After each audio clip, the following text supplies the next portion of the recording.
And so good afternoon, everyone, and thank you so much for joining us today.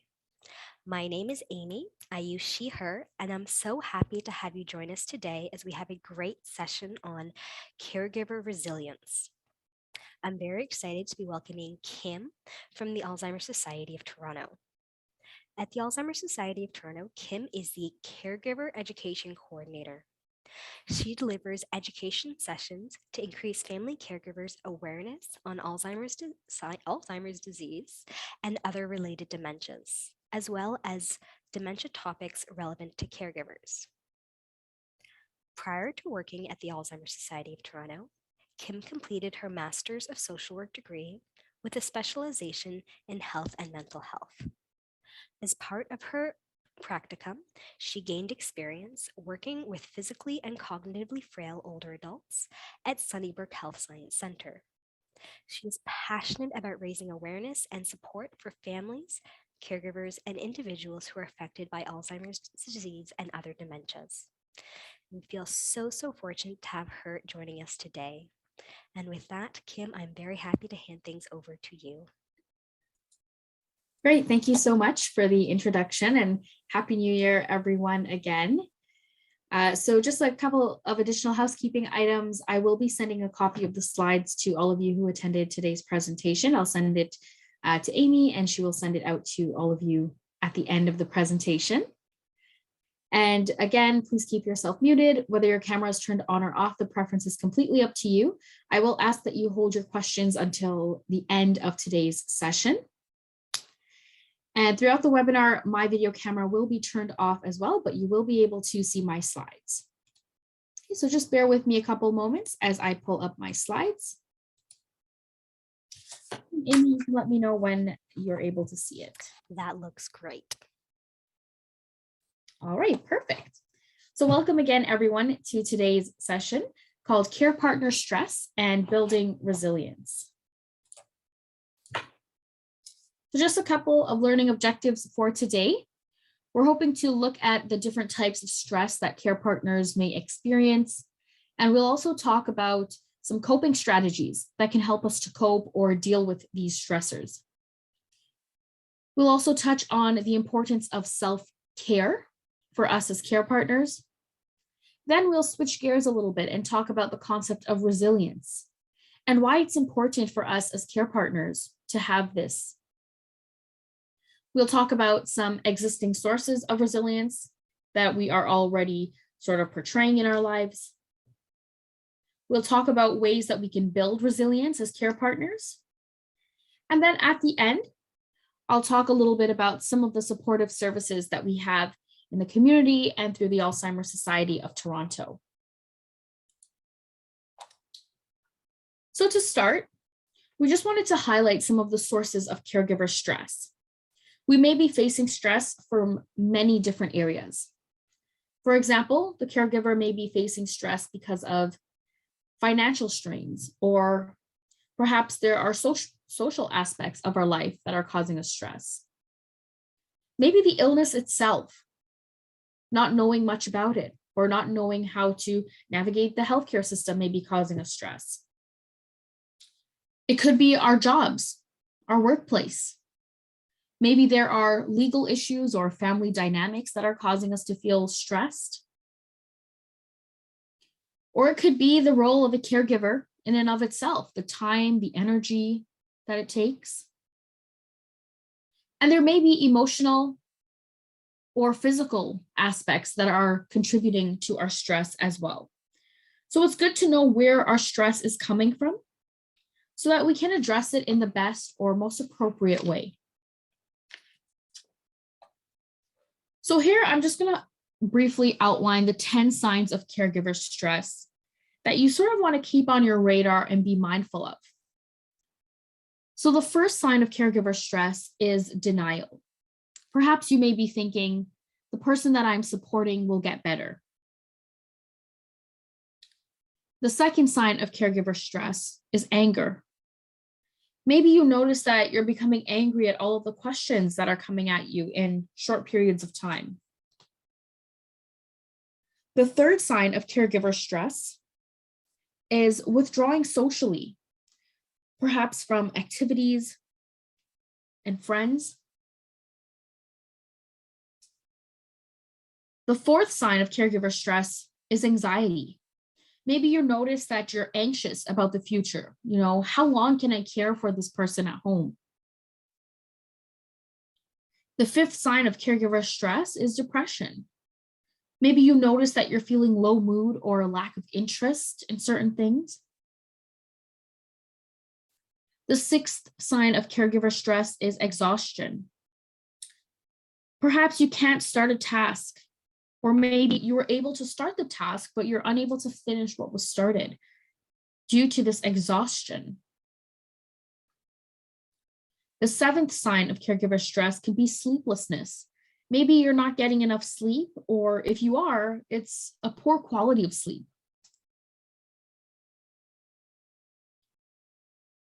The eighth sign of caregiver stress is an increase in our emotional reactions. You may notice that you're getting angry at small things, or you're more irritable, or overreacting. The ninth sign of caregiver stress is a lack of concentration. Maybe you are given a project at work and you're unable to complete that project because of the lack of concentration. And the 10th sign of caregiver stress would include things like health problems. Perhaps you're noticing changes in your weight or frequent colds or aches and pains. This could be a result of caregiver stress. So again, these are just some things that you want to keep note of and to have on your radar. And perhaps you may want to, mention this to a healthcare professional. Maybe your doctor say, I'm feeling really stressed out. Or if there's a social worker that you're speaking with, these are some things that you want to be mindful of. So now let's talk a little bit about the impact of stress. Stress can be a severe health risk to the caregiver. If anything from the previous slide occurs excessively, it can in fact be a health risk. Stress can also lead to the poor quality of life for both the caregiver and the person living with dementia. If we're constantly stressed out, the quality of life can sort of decrease because we're busy, feeling stressed out about things. We're perhaps not focusing on the little things that can help us to enjoy day-to-day activities, for example. Stress can lead to premature placement into long-term care for the person living with dementia. There can be a potential decrease in the quality of care that we're providing as caregivers if we're feeling overly stressed out. Stress can also lead to an increased cost on the healthcare system, and it can put us at risk for caregiver burnout as well.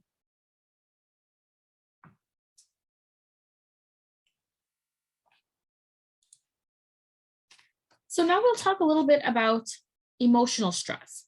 So perhaps you're constantly thinking, I must be perfect. I should have done this. I should have said that. I must always feel love for the person. I must do everything for this person. I must visit or phone the person every single day. I am the only person who can do blank for the person I'm supporting. These are thoughts that may resonate for some of us here today, and these thoughts can cause us to feel emotionally stressed because it causes us to put a high and sometimes unrealistic expectations on ourselves.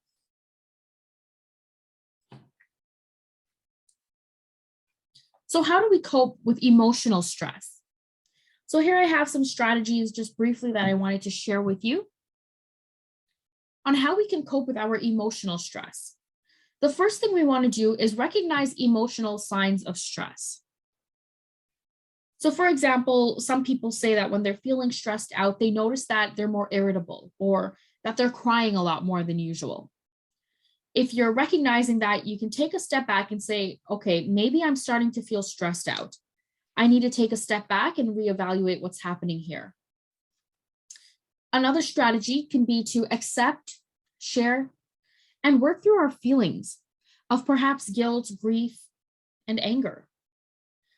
And these are all normal feelings to have. It's important that we acknowledge them and we connect with someone that we trust to talk about these feelings, whether it be a family member or a friend, or perhaps a social worker. The third strategy for coping with emotional stress could be to look for the good things. What can you still do with this person? How can I still connect with the person that I'm supporting, whether it be a parent, a spouse, a friend? What are the strengths of our relationship? Another thing that we can do is shift our perspective. Try taking the point of view of the care receiver. Putting ourselves in their shoes, that can help us to feel compassion for what they're going through. You may want to try journaling. And this can help us to sort of observe what's happening. It can help us to be realistic as well. And what I mean by being realistic is, getting that education, learning about the disease, learning about, what can I expect in the future? And then journaling about, what you're noticing, journaling about your feelings. Another strategy is to incorporate humor. This can help to lighten the mood in any situation. Sometimes we just need to cry, we may need to laugh, or we may just need to vent. And this is something that we can do with a family member or a friend, or again, perhaps if you're, speaking with a social worker or a healthcare provider, just, letting that out, getting that release is what you need. Some other strategies that work could be practicing stress reducing activities. And this could be things like deep breathing exercises, going for walks, or exercising. Some people enjoy cooking or baking. For others, it could be, painting or adult coloring. Practicing those activities that typically reduce your stress. You also want to take time for yourself and schedule in those breaks. Making sure that, you have someone to, provide that respite for, whether it be 15 minutes when perhaps the PSW is coming in. Just to step aside, have a cup of water, do that, short, deep breathing exercise. And get help. We know that no one can do this journey alone. So making sure that we are connecting with, the Alzheimer's Society of Toronto, with family members, with friends, with our cultural or faith groups, looking at, where can we pull on our resources to get help so that we know that we are not alone. And it doesn't feel like we're doing everything on our own. So those are just some strategies that can help with coping with our emotional stress. And you can add that to the list that perhaps you may already have going for coping strategies. And if not, perhaps this is the start. And you can continue to add as you go on, what are some things that help me to cope with emotional stress? And for everyone, that will be different. So this is just a list of things for you to consider. So when it comes to coping with stress in general, here are some additional tips that you can try. So you want to make sure that you're eating nutritious and well-balanced meals. We know that a Mediterranean diet is recommended for brain and heart health. And a Mediterranean diet typically includes things like whole grains, good fats such as fish, olive oil, and nuts. It includes vegetables, fruits, and a low consumption of meat.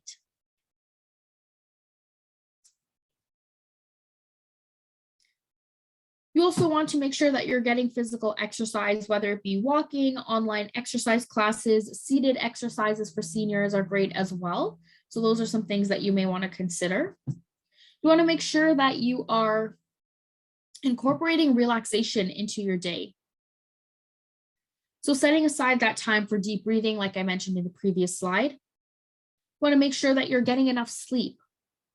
Looking at the duration of your sleep, the quality of your sleep, and making sure that your sleep environment meets your individual needs. So for some people, they may need to, have all of the lights turned off. Or for other people, they may need to have a little nightlight. Perhaps some people need a fan on in the room. So what is it that you need to fall asleep and stay asleep.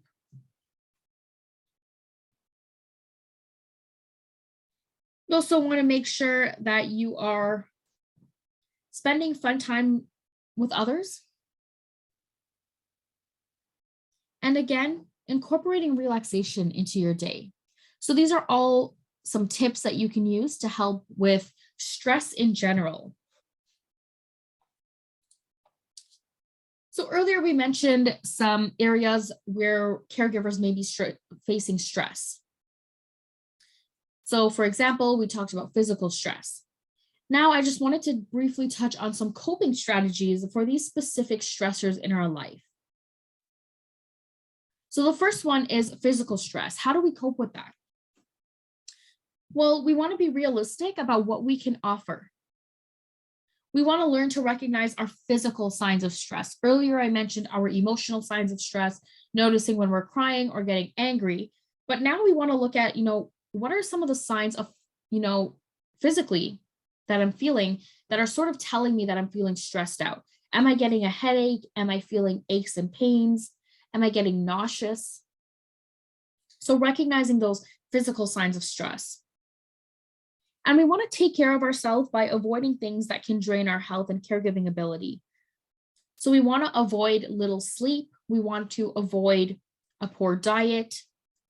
We want to avoid a lack of exercise. And we also want to avoid the overconsumption of alcohol and drugs. We want to make sure that our health is optimal and that we're, connecting with our doctor on a regular basis, whatever regular means to you, making sure that we are, functioning at optimal health.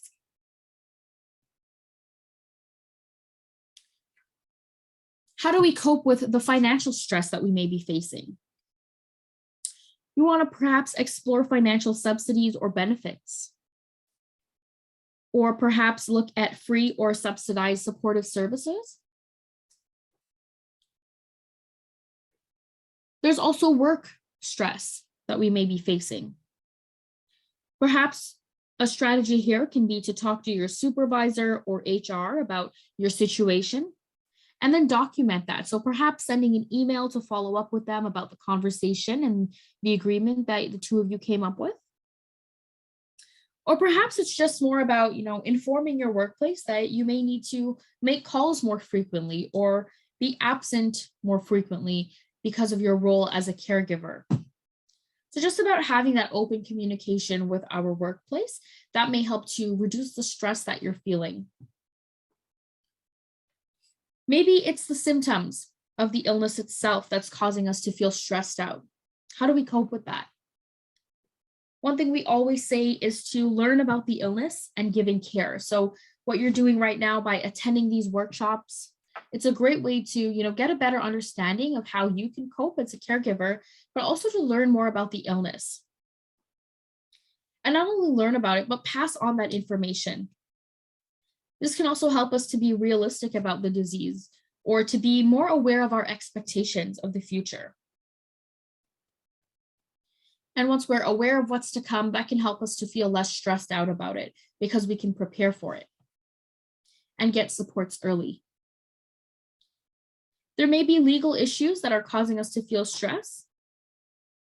If this is the case, you want to make sure that you're planning for the future, you're engaging in advanced care planning, you're having those conversations with the person if they are in the early stages of dementia, talking about their wishes, their plans for the future, what would they like to happen in the event that they're no longer able to make decisions on their own. So having those conversations early.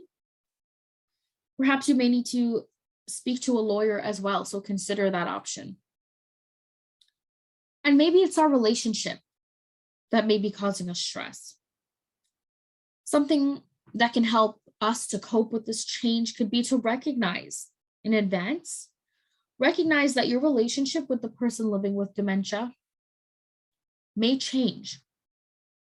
But it's about being flexible on our part as caregivers and thinking about how can we maintain this connection in a different way.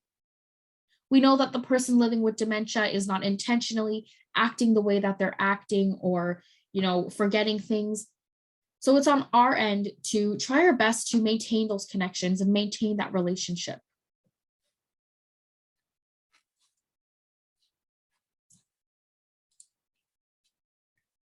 So when discussing these coping strategies, we definitely want to consider a couple things. We want to have balance.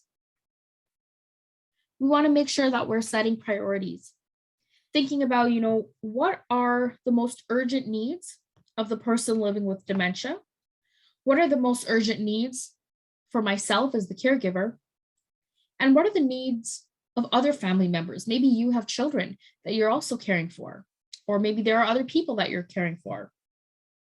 You want to make sure that you're sort of making a hierarchy of needs so that you have some balance there. You're not neglecting, one responsibility to care for the other. So maybe it helps by writing things down and putting them in place of priority. Maybe certain appointments are coming up that you need to consider, and maybe that takes priority over other things, but making sure that, you do have balance.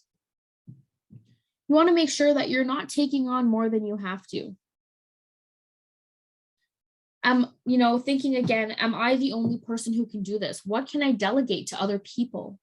Are there other family members or friends who can, drop off dinner for the individual, who can come over and perhaps take them to appointments or provide respite for you by sitting with them for a couple of hours? So trying our best not to take on more than we have to, and really thinking about, what can I delegate to other people? Do I need to be the one to go out for groceries every time, or is there someone who can assist with that? And you want to take a step back, evaluate, reevaluate, and prioritize.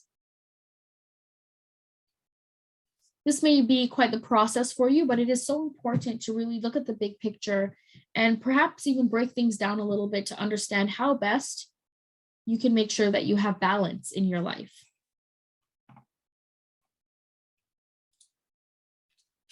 So here I just wanted to highlight some services that can help.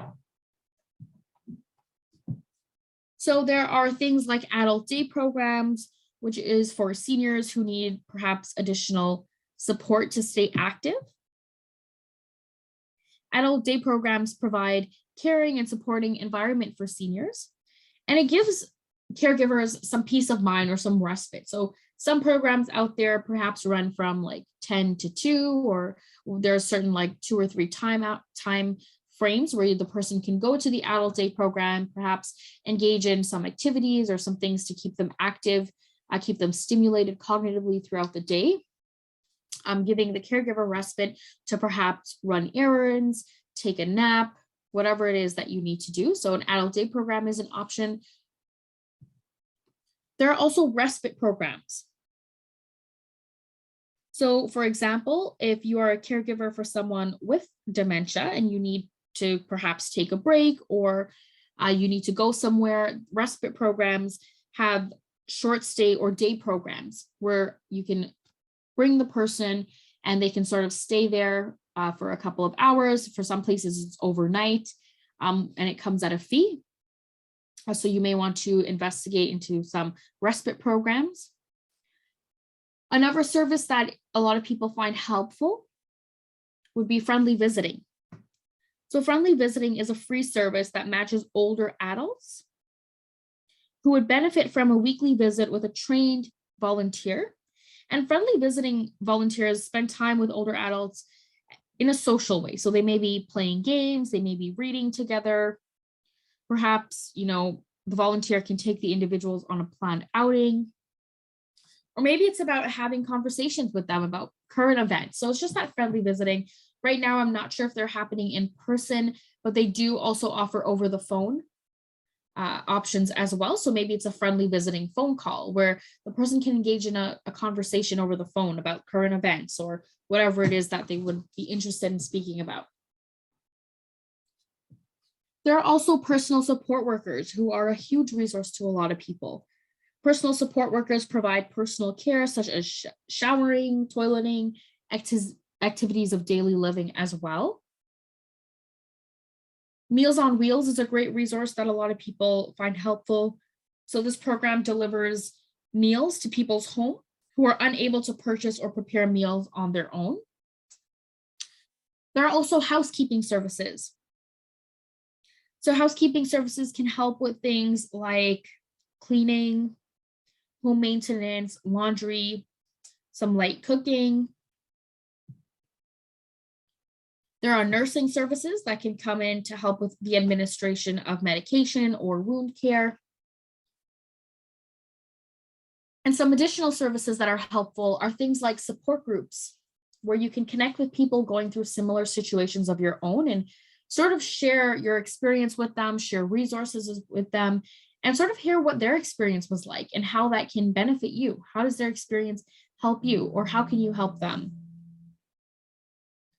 And then there's the counseling piece, having that one-on-one support with a social worker or a counselor who can be there to provide that emotional support for you, who can actively listen in a confidential place or space. Maybe you can discuss coping techniques for your individual situation. So these are just some services that can help you to provide that support so that you're not handling everything on your own.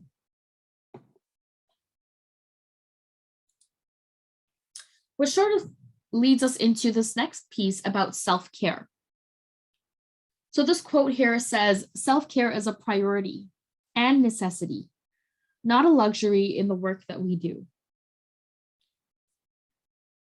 So self-care is really about, what is it that we need to do to recharge? Self-care refers to the activities and practices that we engage in on a regular basis to reduce our stress and to maintain and enhance our short and long-term health and well-being. So what is it that we're doing on a daily basis? So there's an analogy that we like to use to help us understand self-care and why it's important. So I want us all to imagine ourselves as a pitcher of water with water in it. And imagine that there are 5 glasses in front of us. If we are the pitcher of water, we're pouring into each glass, and each glass represents our responsibilities. Perhaps the first glass represents our job. The second glass represents the children or other people that we're caring for. And the third glass represents, the things we have to do at home, maybe cooking, cleaning, running errands. If we are constantly, pouring into these glasses, eventually us or the pitcher will become empty. And there'll be no more water left in us, but it will all be poured into these glasses or responsibilities. So what is it that we need to do to refill our pitcher so that we can continue to pour into others? So that's sort of just a little analogy to help us think about the importance of, we're constantly giving and giving and giving of ourselves, but we need to take care of ourselves. And it is a necessity. It is absolutely a priority as well in the work that we're doing as caregivers. Some examples of self-care could be things like watching a movie that we like, or maybe going for a walk again, the deep breathing exercises we talked about earlier. Some people enjoy taking a 10 or 15-minute nap throughout the day. And it can be different for everybody. Maybe it's crocheting. Whatever it is for you, thinking about what is it that I can do on a daily basis to help to reduce that stress in my life, to recharge. All right, so now we're just going to switch gears and talk a little bit about resilience now.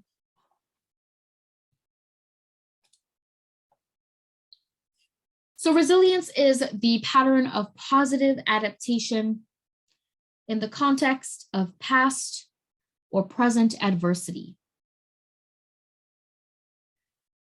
It's more than just this idea of being able to bounce back. Some people understand resilience as protection from acute stress. Some people say resilience is one's ability to recover from something. And some people say it's the capacity to grow from an experience, which can also be understood as bouncing forward. But put simply, resilience is really our ability to adapt and function in the face of adversity or hardships. It's about accepting things and working through them. Resilience is important because caregiving is a journey that can last 10, 15, sometimes even 20 years, and it's not easy. Being resilient is important because it can help us to provide the care to the people that we're supporting. And we'll talk a little bit more about some practical ways that we can build resilience in a couple moments. We also want to say that resilience has multidimensional factors, such as neurobiology. There are gene-environment interactions and psychosocial factors, such as the support that we have, as well as mental features, such as our sense of agency and planning. These are all things that can contribute to the resilience that an individual has.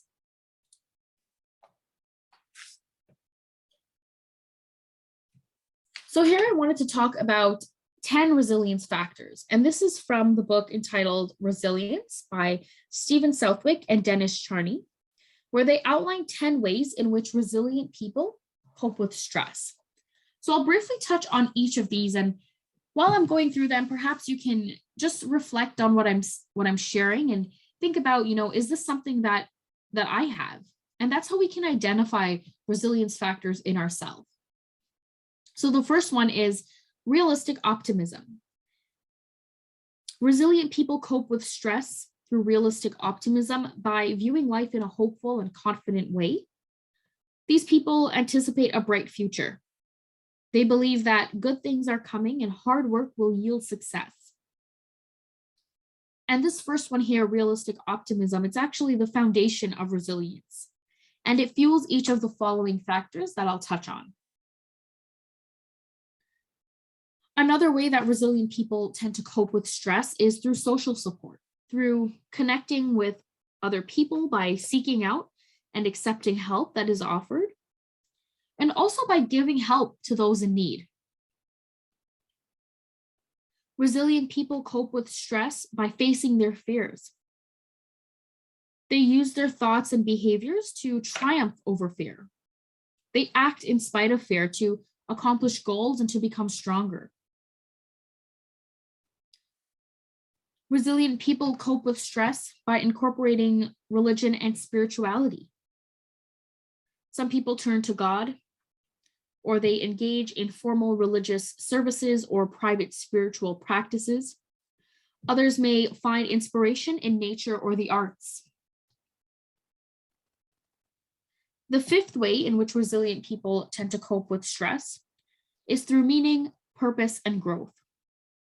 These people find strength and courage by pursuing an inspiring goal.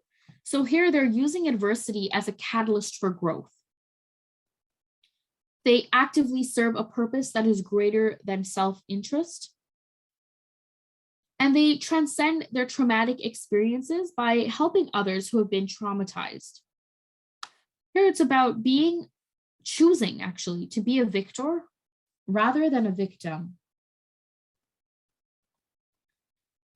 The sixth way in which resilient people tend to cope with stress is through engaging in right actions. So having that moral compass or altruism. So engaging in right actions and avoiding doing wrong.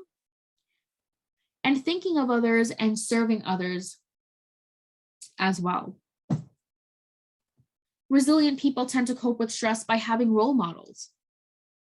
So they imitate people who demonstrate positive ways of handling adversity. They can identify real people, whether living or dead, fictional characters, famous individuals, or historic figures. And what they do is they replicate small aspects of their behavior that have led to positive and desired outcomes.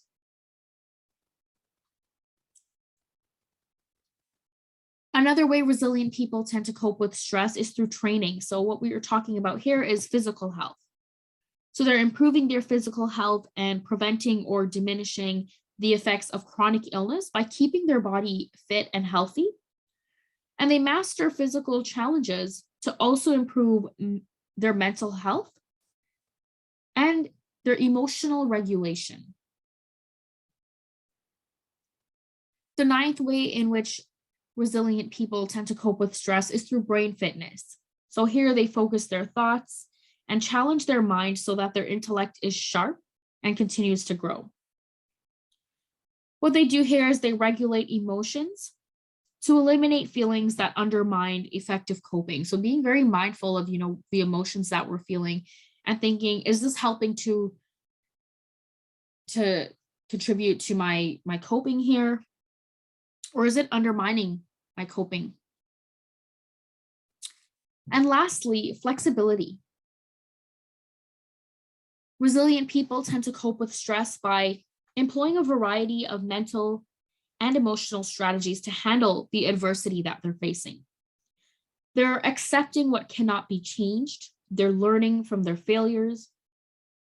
They're transforming their negative thoughts into positive thoughts, and they're finding opportunities and meaning in the adversity that they're facing. So these were, again, the 10 resilient factors from Stephen Southwick and Dennis Charney's book entitled Resilience. And as I was going through it, I saw some heads nodding. Perhaps these are some things that we're also engaging in. Maybe we know it, maybe we found out today. So we already have some resilience factors, but I'm still going to touch on a couple of ways that we can continue to build our resilience. These are practical ways to build resilience, and it was distilled from much literature on the topic of resilience.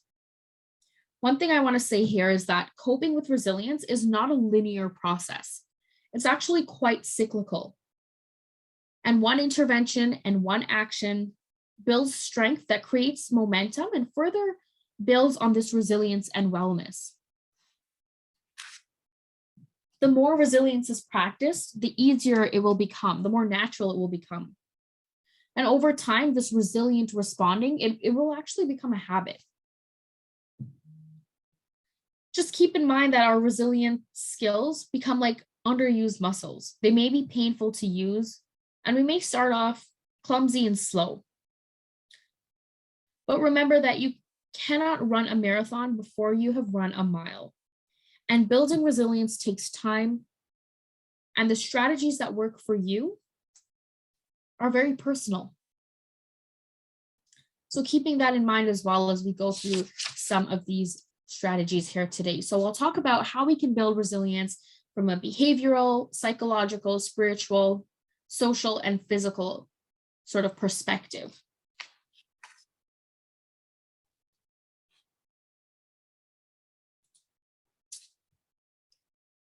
All right, so the first one is behavioral. How do we build resilience from a behavioral perspective? The first thing you want to do is avoid stress numbing. So this could be things like the overconsumption of alcohol or substances. You want to recognize the connection between our thoughts and our behaviors, remembering that what I think can affect what I do, or what I think can affect how I feel. We want to shift gears and shift our focus from problems to solutions. So having that solution-focused coping. Instead of thinking about, the losses or the problem that we're facing, let's talk about how can we find a solution now? How can we start to cope with what's happening? How can we adapt and live with what we're going through?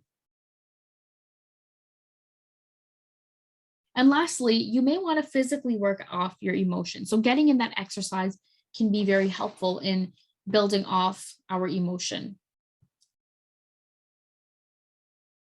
Building our resilience and working off our emotions. Which leads us into the next perspective, which is physical. How do we build resilience from a physical standpoint? Again, making sure that we are exercising, so increasing our fitness, our overall health and stamina. Want to make sure that we're getting adequate sleep and rest, adequate nutrition. So we talked earlier about these points as well. So making sure that perhaps we're trying out a Mediterranean diet, making sure that we're hydrated throughout the day and we're not forgetting to take care of ourselves. You want to maintain your hygiene and appearance. This can help us to feel better as well. If there are any chronic conditions that you're living with, you want to make sure that that's being managed. So are you taking the appropriate measures to take care of this? And again, when it comes to physical, making sure that we are limiting any drug, alcohol, or tobacco use just to help to contribute to our optimal physical health. Moving on to the psychological perspective. How do we build resilience? You want to have self-belief. You want to believe in yourself and tell yourself that you can do it. And sometimes this looks like, looking in the mirror and saying, today I can do it. It may be, every hour, whenever you go to the washroom, looking in the mirror and telling yourself, I'm going to get through this next hour today. Again, engaging in that realistic optimism, which I mentioned previously, where we're viewing life in this hopeful way. For some people, it may help to engage in mindfulness. So being very present in the moment, being very calm and focused on what's happening in the present. We can become more resilient by being more comfortable with ambiguity, being comfortable with the unknown, being flexible. And it may also help to relabel and normalize some of the things that are new to us. Perhaps we have a new lifestyle, a new routine. We may need to reframe our mindset to help fit this new normal that we have. And all of this can help us to adapt in the face of adversity. Next, we have social. You want to make sure that you are connecting to supports, whether it be to help with your emotional stress, or maybe you need supports to help with more information or hands-on help, making sure that you are getting connected. Perhaps you can try connecting with a physical or cyber community. We know right now with things, locking back down and opening back up, a lot of things have gone online, like support groups, for example. Perhaps you can join an online support group to help stay connected.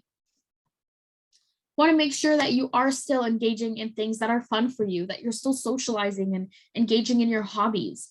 For some people, it means, getting together with family members on Zoom or online. Maybe it's about having a phone call with a family member. Whatever it is that you need to do to make sure that you are still getting in that fun in your life. That can also help to build your resilience. As again, it helps us to adapt. Making sure that you're getting that time off and time alone to engage in that self-care and scheduling that time in.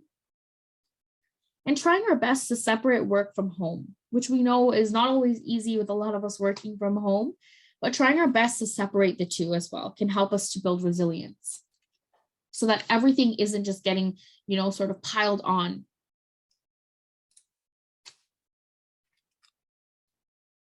And then we have spiritual. How do we build resilience from a spiritual aspect? For some people, it's about incorporating their values and beliefs and purpose into the caregiving role. What about looking at our source of meaning? Thinking about, what is the big picture here? Why am I doing this? That can really help us to, be resilient, to adapt, to continue to face things as we handle different adversities in our life. For some folks, it's helpful to meditate or pray. For others, it's about nature and the arts. Or maybe it's about seeking inspiration from your surroundings. All of these things can help us to cope and help us to adapt. So those are just some ways that we can help to build resilience. And again, I will send a copy of the slides for us to look over and really reflect on our own lives as individuals, thinking about how do I already cope in a resilient way? And what are some ways that I can continue to develop this skill in my life? All right, so just some key takeaways from today's presentation.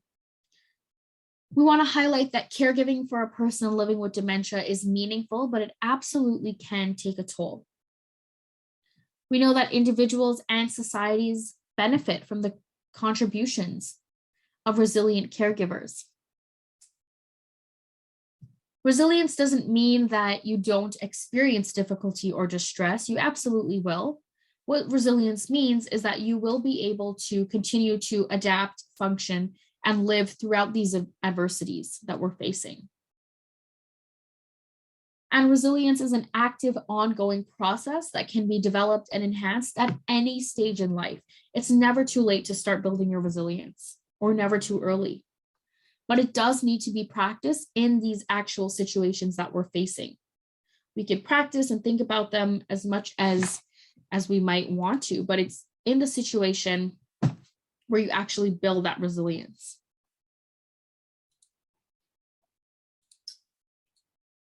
All right, so now I will just shift gears a little bit and talk about the Alzheimer's Society of Toronto and some of the programs and services that we have that can help you to cope with perhaps caregiver stress and build your resilience. At the Alzheimer's Society of Toronto, we have counseling, support groups, and care navigation. So our free and confidential counseling provides strategies for stress reduction, knowledge and skills to people living with dementia and their families. We have a team of highly trained social workers who can help with topics such as getting a diagnosis, communication strategies.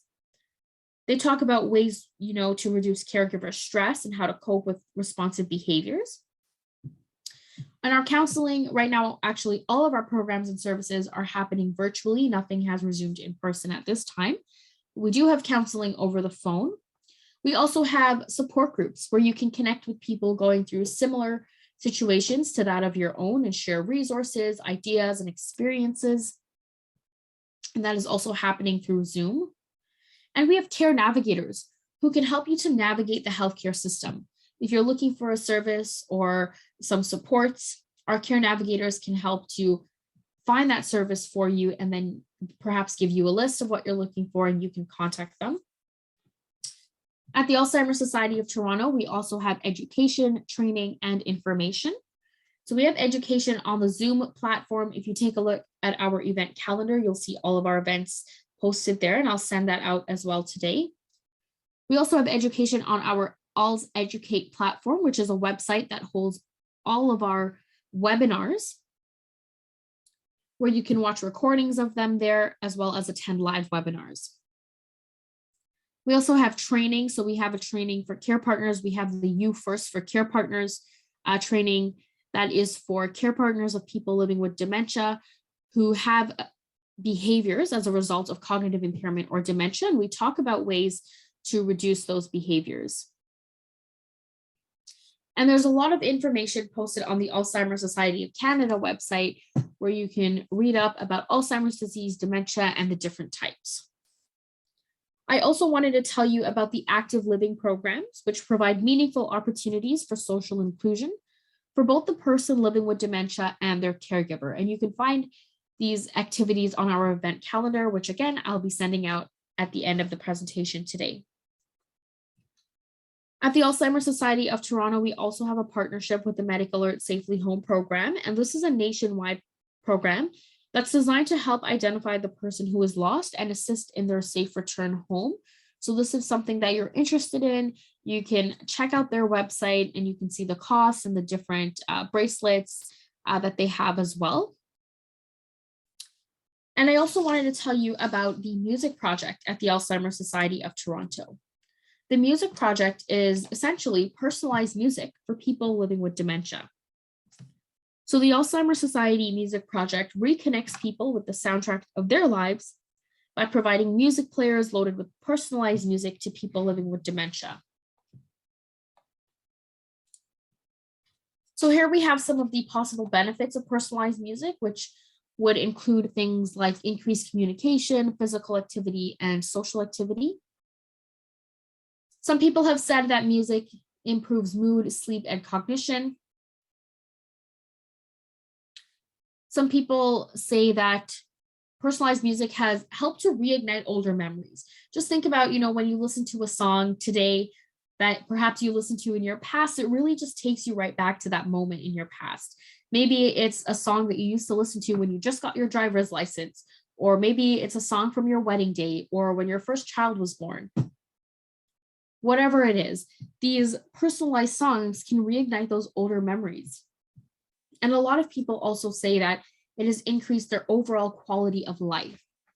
So if you are interested in this program, Here, there's an image of what you would get in the package.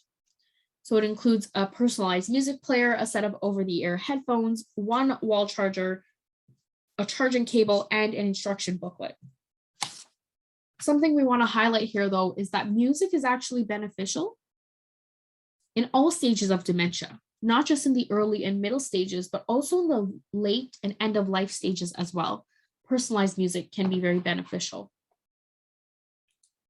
So if you are interested, there is eligibility criteria that you may want to consider. So the person does need to have a diagnosed or suspected cognitive impairment or dementia.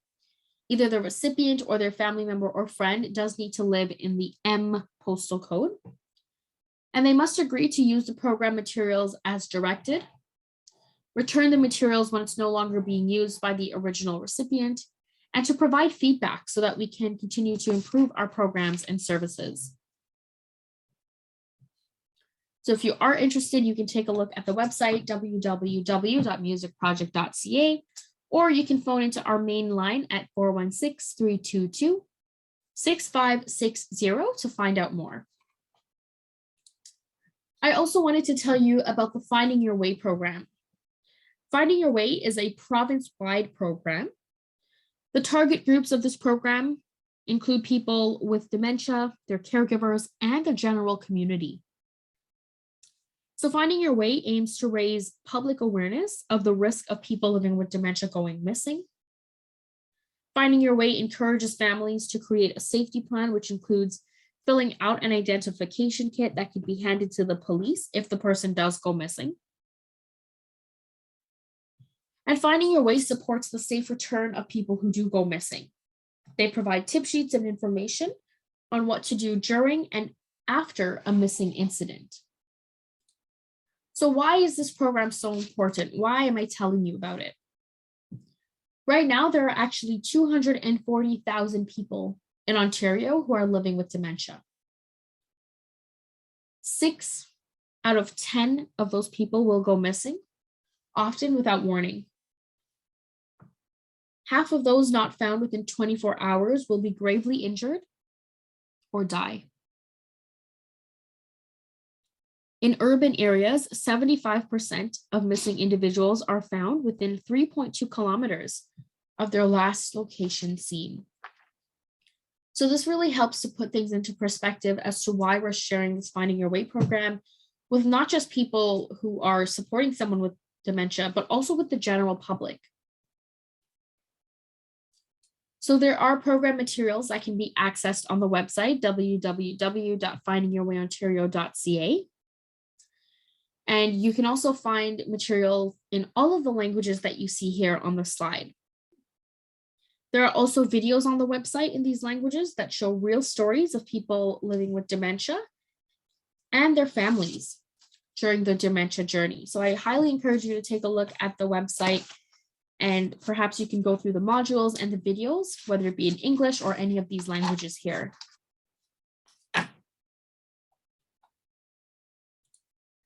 All right, so that's it for me. So thank you everyone for attending and listening in on today's workshop. And I guess now I'll hand it back over to Amy.